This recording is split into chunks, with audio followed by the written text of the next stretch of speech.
Esto es Libros Militantes, un programa coproducido entre el Fondo de Cultura Económica y la 4TV, pero es muy relativo porque el fondo no está aquí como institución, está parte, variando todo semana con semana, los compañeros del equipo de comunicación, que tenemos diferentes funciones en el fondo. Yo me dedico a dirigir el fondo, pero también a promover libros.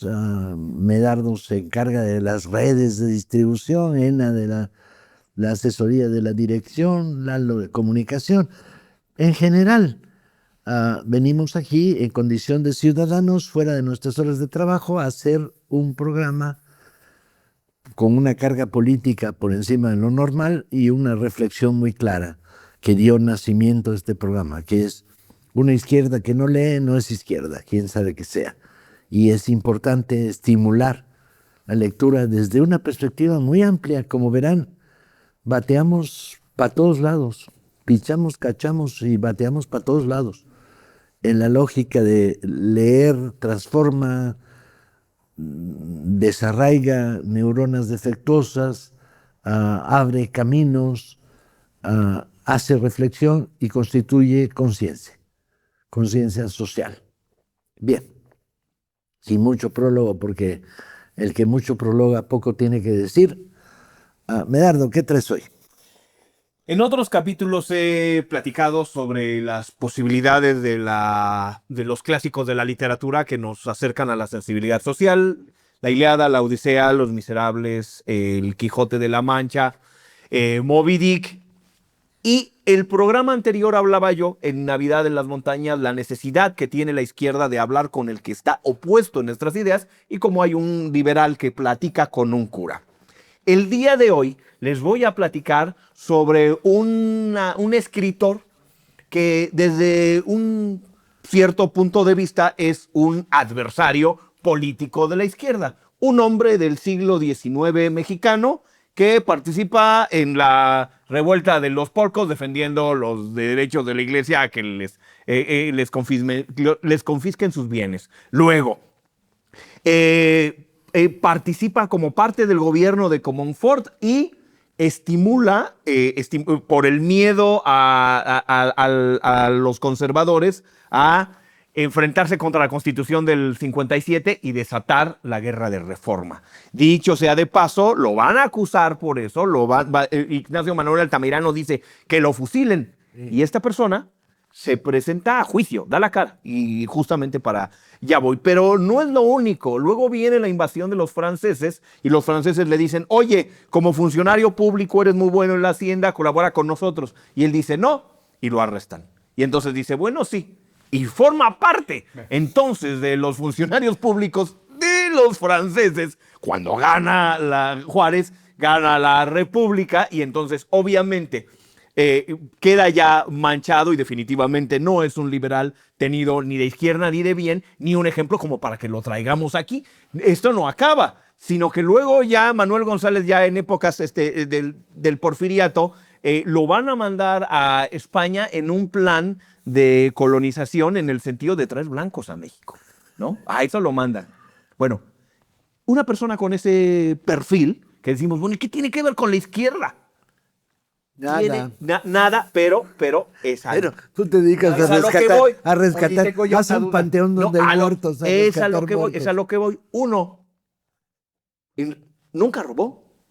Fue un funcionario de la hacienda pública e incluso muy importante a la hora de aconsejar a Manuel Doblado para enfrentarse en estos temas de la hacienda contra los españoles, los franceses y los ingleses, y en los tratados de la Soledad, por ejemplo. Luego va a juicio por el esperpento de la Constitución del 57, pero enfrenta públicamente eso. Y lo más importante es que ya en los últimos años de su vida, estando allí en España, mira hacia atrás su pasado, mira hacia atrás su país.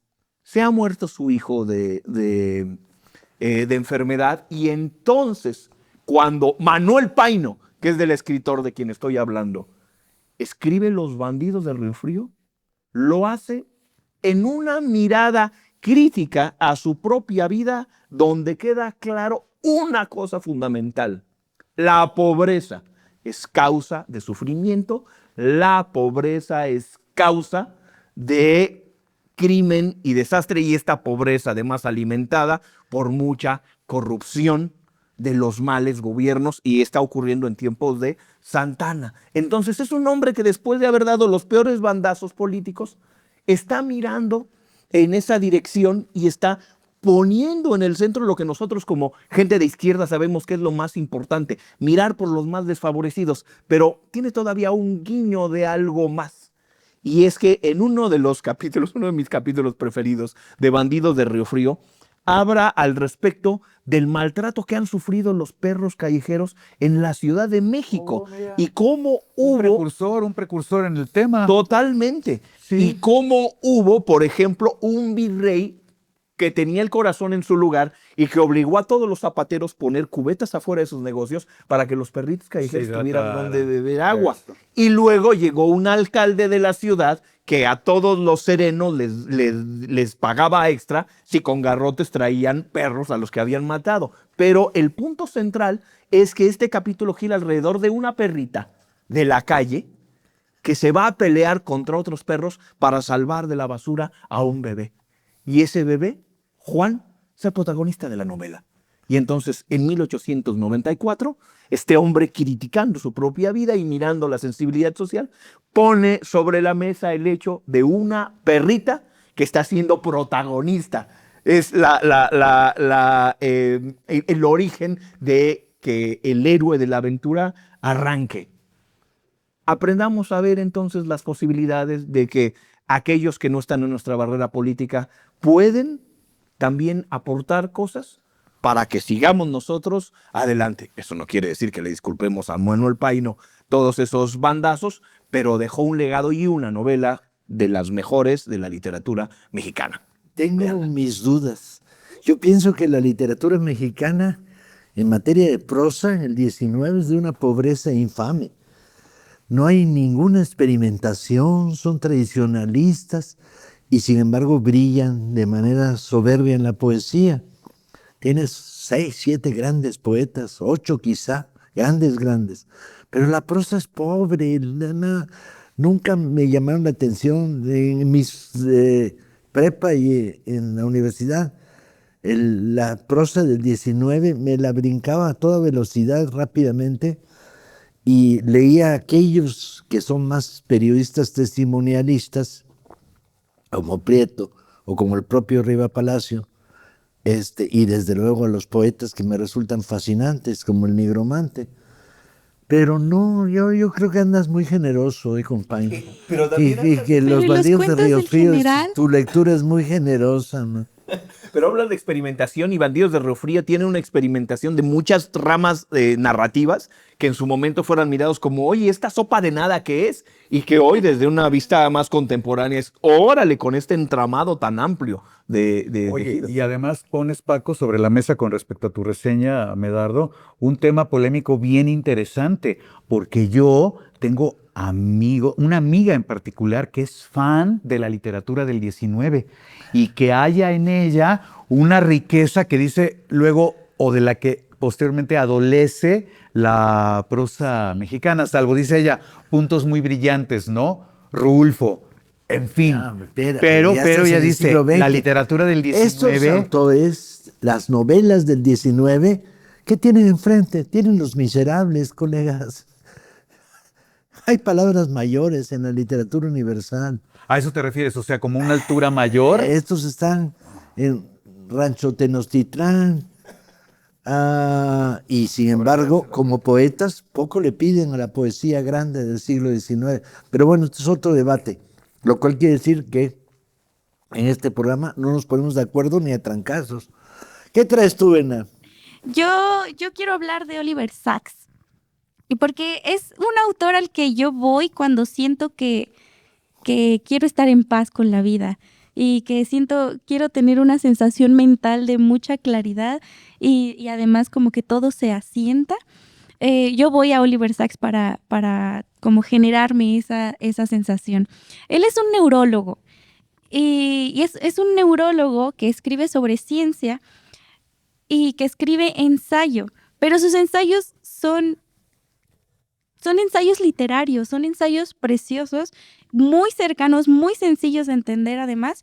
Y él una persona muy abierta a todo tipo de temas. Es un gran lector, así le apasiona la literatura universal y también le apasiona los problemas neurológicos con las que las personas conviven, ¿no? Porque además es su tesis fundamental de Oliver Sacks, como los problemas neurológicos que pueden tener las personas, ¿realmente son problemas o solo son condiciones, solo son factores con las que hemos convivido siempre, de hecho, y el hecho de que se les califiquen como problemas es más reciente y tiene más que ver en que no les sirven o les estorban para una vida productiva, ¿no? Una vida cotidiana de la que se espera de ellos. Entonces, tiene un libro que se llama Sobre alucinaciones, en las que Oliver Sacks recopila cartas que intercambió con muchos pacientes suyos o notas que él hacía en varias de sus consultas, en los que él, su principal preocupación era ¿qué son las alucinaciones? ¿Qué tipo de alucinaciones hay? Si es que hay tipos. Y eso, y cómo convivimos con las alucinaciones, ¿no? Porque podemos, de hecho, o sea, podemos decir que son muchísimo más comunes de lo que pensamos y que hay que temerles menos de lo que les tememos y que además están muy estigmatizadas, ¿no? Porque resulta que las alucinaciones son una respuesta del cerebro para rellenar huecos que siempre están ahí, pero que normalmente no vemos. Y el cerebro, como su naturaleza es como que todo haga sentido, le pone a tu mente o le pone a tus oídos o le pone a tus sensaciones, porque hay distintos tipos de alucinaciones, estos huecos que se tienen que rellenar. Pero lo precioso de este libro es cómo a través de estas cartas uno va viendo cómo las personas van conviviendo con sus alucinaciones. Y hay un punto en el que, no sé, una señora se hace amiga de como gnomos que ve que andan por su casa y al principio a ella le aterraban muchísimo, pero después busca a Oliver Sacks y Oliver le dice, no, sabes que esto se debe a muchas cosas, o sea, con tu sueño, con ciertos químicos, pero no son malignas, ¿no? O sea, si no te causan en tu cuerpo algo malo, si no te causan ansiedad, si no te causan incluso como algún impedimento, puedes convivir con ellas, ¿no? Y no pasa nada, puedes tener una vida plena y feliz. Con los enanitos. ¿No? Con los enanitos que de repente pasan por tu cocina. Sí. Pero lo que más interesante se me hizo a mí de ese libro es que él, al ser como muy interesado, muy clavado de literatura universal, empieza a decir, hay recurrencias en las alucinaciones que las personas tienen. Y eso ha llevado a que las personas escriban o hablen sobre todo en la literatura de terror, como de ciertas figuras que de hecho son recurrentes en las alucinaciones que las personas tienen naturalmente. Como, no sé, sí, como sombras alargadas, como son también de repente imágenes borrosas, o audiciones como de personas gritando o de como música muy clara. Entonces él también rastrea un poco como ciertos cuentos en los que él encuentra similitud y dice, esto pudo deberse a una alucinación, ¿no? Y de hace muchísimo tiempo, ¿no? Y se explica por qué de repente las sombras se alargan en la mente, por qué de repente los sonidos suenan distinto, de repente suenan sonidos que no existen, ¿no? En la realidad. Y es como que una forma muy amable de acercarse a este tipo de alucinaciones, porque además dicen, se estigmatiza mucho también. Si tienes alucinaciones, dicen, ay, drogadicto o drogadicta, o eso te pasa por consumir cosas, o eso te pasa por esto, o ya estás loco o esquizofrénico, cuando en realidad son muy comunes y se explican por muchísimas cosas. ¿Cómo se llama el libro? Sobre alucinaciones de Oliver Sacks. ¿Y quién lo editó? No lo sé, es que yo soy fan del PDF. Lady Pirata. ¿Qué dijiste? Lady Pirata. Sí, yo defenderé la piratería honrosa hasta el fin de mis días. Y bueno, sí, pero lo encuentran ahí en internet de forma ilegal. Sí, le edito internet. Exacto, editorial internet. Bueno, hay que dar, hablando de polémicas, hay que dar un tema para la polémica. El PDF, pero qué bien, mira, qué interesante. Sí, Oliver Sacks, de Las verdad, alucinaciones. me parece a mí que es una persona de una calidad humana por todas las cosas por las que se interesa, por las que le interesa explicar. A mí, yo recomiendo muchísimo todos sus ensayos. También tiene uno sobre la ceguera, donde explica como la vida de los ciegos. Tiene otro sobre como ciertas condiciones que consideramos discapacidades, ¿no? Todo increíble con Oliver Sacks. Cada uno tiene sus alucinaciones literarias. La mía es seguir a Freud. Y es bien curioso. No porque esté de acuerdo con las interpretaciones que da, sino por lo bien que las cuenta. Mira. He estado haciendo una reunión de estudios de caso narrados por Freud. Y es literatura de primerísimo nivel. Mira. Pero de primerísimo nivel. Cuando Freud habla de lo ominoso. el hombre lobo, la ama de casa que es frígida, es verdaderamente notable. Y entonces estamos preparando en el fondo una antología de estudios de caso narrados por Freud, que va a resultar sorprendentemente literaria.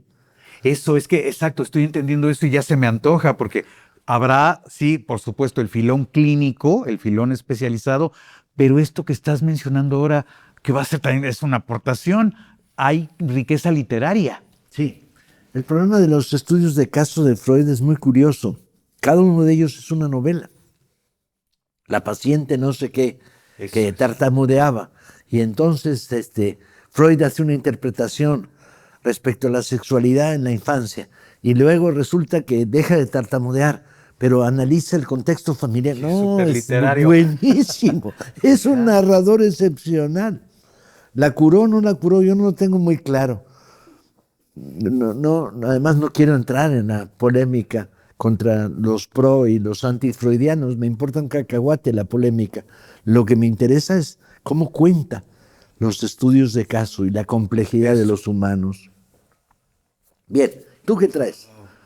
Ahí me quedo con el tema. Bueno, ¿y para cuándo va a estar el libro? ¿Cómo para cuándo sale? Para saber. Esperemos pronto, ahí estaremos al pendiente. Tenemos que preguntarlo, Ena, ¿cómo va ese libro? Oye, sí. Porque surgió de una historia secundaria que es, encontramos un texto de estudios de caso y estaban ahogados en una bodega y de repente los sacamos de la bodega y los pusimos a la venta y lo comentamos en un programa de televisión y estaban solo en una librería del fondo, la que está, la Octavio Paz. Sí.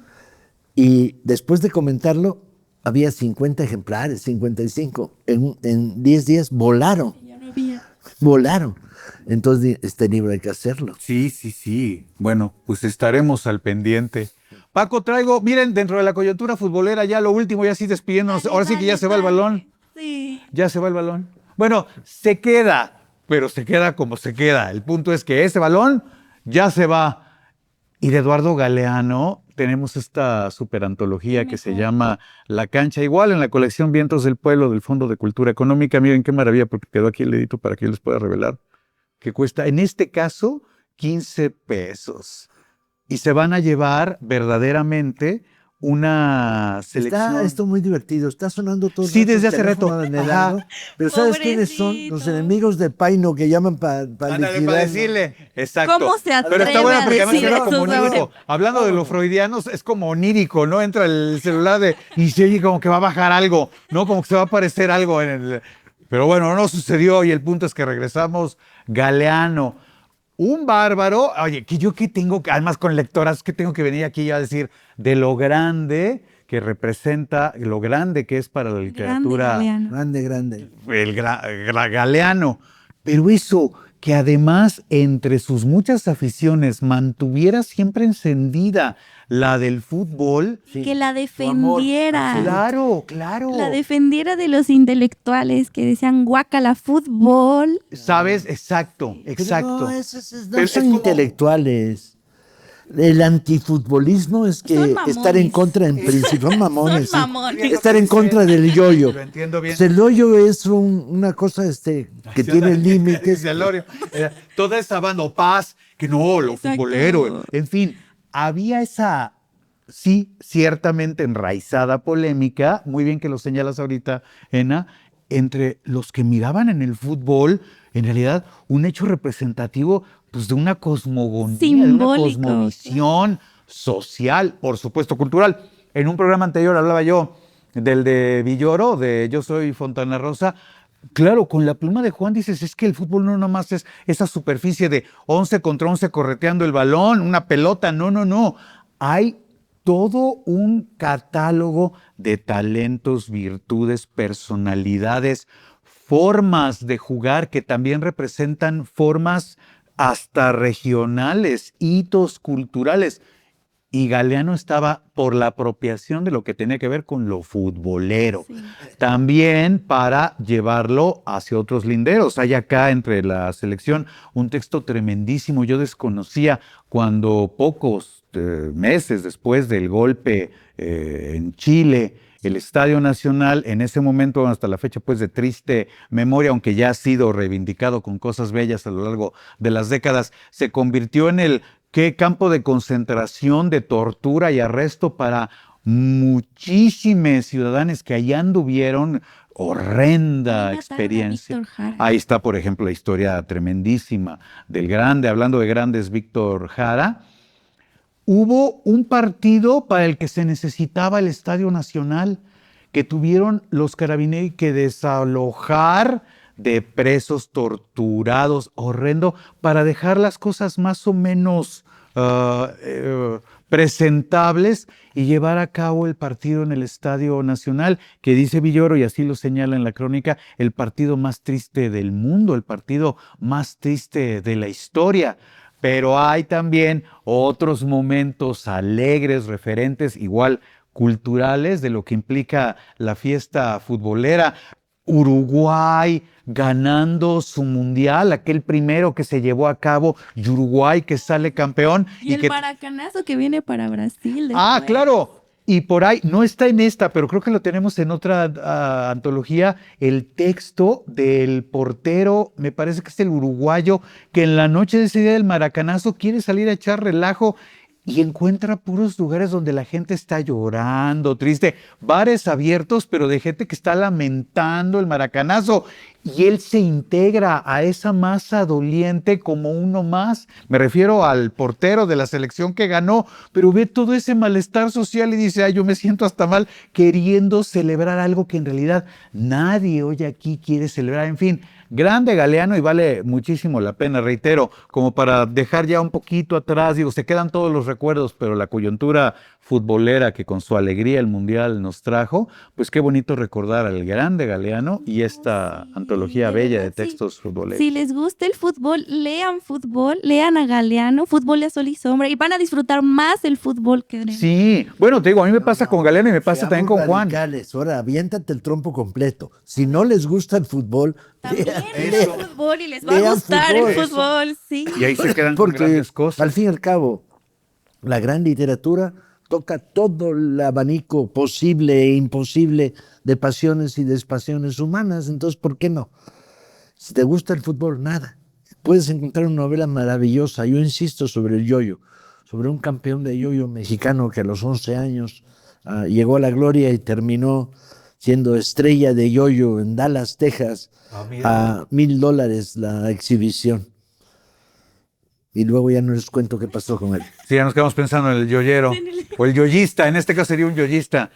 Bueno, nos quedaríamos entonces rápidamente. Juan Villoro, grande autor futbolero, Galeano, no es propiamente un autor de literatura, pero es un gran futbolero. Valdano, Galo que es Mora, otro. con su nuevo libro. Ah, Galo, que ahí viene Crónicas del Excelente. Fulgor, claro, ya luego platicamos acerca de Galo. En fin. Yo traigo a un novelista guatemalteco al que le tengo un especial cariño e interés.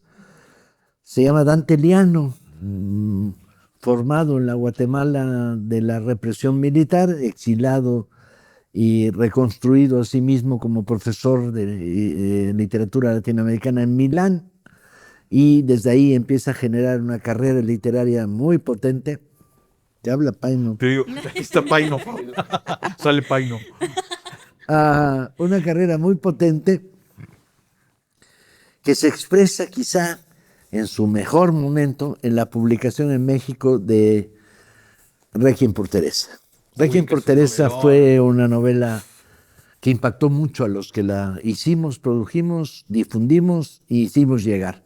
Y que está en 25 para el 25. Que empezó en Ah, ¿de 25 veras? para el Sí, 25, es parte salió, de la no, colección. pero Requiem por Teresa no salió en 25 para Sí, 25. ¿cómo no? Claro que sí. Está en 25. Requiem por Teresa. En 25, no en En 21, 25. pero él, Sí, exacto, 25, no 21. En 25 está. Consíganla. una gran novela, grande, que plantea además un tema central, que es el problema de vida y destino.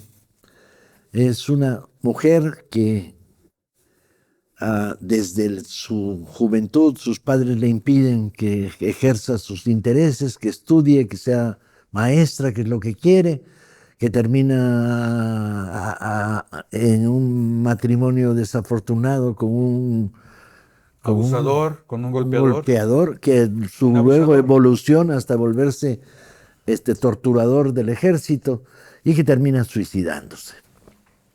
Lo interesante, quizá, no solo es esta historia apasionante, sino el problema como la toca Dante.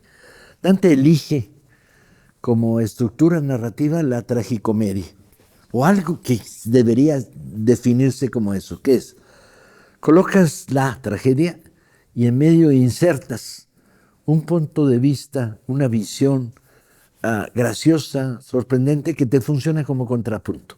Teresa va a estar narrada por un hermano que lo que hace es asumir la culpa, la dejé morir, se me fue, yo soy responsable, y va recorriendo su historia, la historia de Teresa, a partir de la culpa, pero lo coloca en un bar de mala muerte en Guatemala, donde hay un Elvis Presley chafa, al que se le caen los pantalones y trae peluca y El Elvis de Guatemala. La representación. rodeado Están esperando que salga. eternamente La rodeado de decadencia, borrachos, ¿no? Eso, eso. por todos Ese es lados. como el primer plano de la novela, ¿no, Paco? Están los dos Continuamente. personajes en el bar esperando a que salga el Elvis de Guatemala y el personaje principal narrándole al otro La historia de su Teresa. hermana. Sí, esa es la Ese genialidad. método del contrapunto entre la comedia y la tragedia no debilita para nada la tragedia. No. Es la gravedad. Y ya hay La autores potencia. mexicanos que tienen ese tono. Carballido lo tiene y logra ese contrapunto. Pero en la segunda novela que publicamos de Dante Liano, ya llevamos 4 editadas, la última acaba de salir en estos días en el Fondo de Cultura. El abogado y la señora es el máximo nivel de tragicomedia. Porque la historia es bien sencilla, es una mujer que anda buscando los huesos de su marido, asesinado por la dictadura militar, llega después de le cerraron todas las pinches puertas, y llega con un abogado tranza. Y el abogado es súper tranza. Es un abogado dedicado a hacer negocios turbios, a engañar a todo el mundo, no tiene moral alguna, es capaz de robarle el pan a un ancianito que está pasando enfrente. Es el topillero, parece abogado mexicano, Dios mío, este abogado. Y entonces toma en sus manos el rescate, la búsqueda de los huesos, bajo la eterna presión de esta mujer.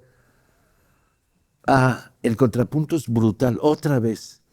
La tragedia no se come la novela, la caricatura, la comedia no se come la novela, sino que logra estos dificilísimos equilibrios. Gran novela, apasionante, muy amena, y terminarás amando a la señora y odiando al abogado, pero Desde el inicio. no te la ¿no? estropeo. Sí, no, desde el inicio odias al abogado, Desde el amas inicio, a la señora, al pero final- quieres saber qué pasa, qué pero va a al hacer el final- abogado. Sí.